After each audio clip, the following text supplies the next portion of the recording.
Opisyal ng Mrs. Marudo si Ria Atayde. Ipinaalam na sa publiko ni Ria Atayde at Sanjo Marudo ngayong araw March 25, 2024 na sila ay ikinasal na noong March 23, 2024, Sabado sa Quezon City. Si Mayor Joy Belmonte ang nag-officiate ng kanilang civil wedding. Kung bago ka pa sa channel ko ay huwag kalimutang i-like, subscribe, i-share, at comment down below. Sa mismong kaarawan ni Ria Atayde, ginanap ang kasal. Ang kanilang kasal ay isang intimate wedding kung saan pamilya at malalapit lang na kaibigan ang dumalo. February 20 nang inanunsyo ng dalawa na sila ay engaged na. At may kumakalat na chismis na ikakasal umano sila dahil buntis na si Ria. Hindi pa ito confirmed at wala ring sinabi ang dalawa tungkol sa chismis na kumakalat. Isang simpleng seremonyas at chill lang na reception ang naganap. Ayon sa mga netizens ay minadali umano ang kanilang kasal dahil tunay na ngang buntis si Ria.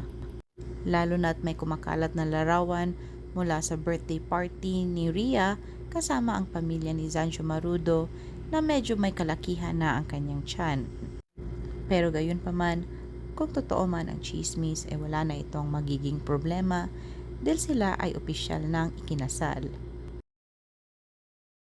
Ilan sa mga celebrities na spotted ay walang iba kundi sina Catherine Bernardo at Daniel Padilla. Dati ay may usap-usapan na ang grupo ni Ria Atayde at Sanjo Marudo ang pinariringgan ni Catherine Bernardo na hindi mga tunay na kaibigan. At ito ay naging haka-haka at puro chismis na lang nang nakita nilang dumalo si Catherine Bernardo sa kanilang kasal. Ilan sa mga celebrity friends na couple na dumalo sa kasal ay sina Darren Espanto, Joshua Garcia, Jane Oineza, RK Bagatsing, Enchong D, Dominic Ochoa na ang asawa nito na si Denise ang nag-makeup kay Ria.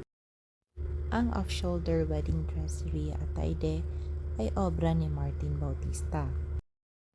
Pinuri naman ang dalawa sa kanilang kasal dahil bilang mga artista ay hindi kailangan magarbo ang isang okasyon.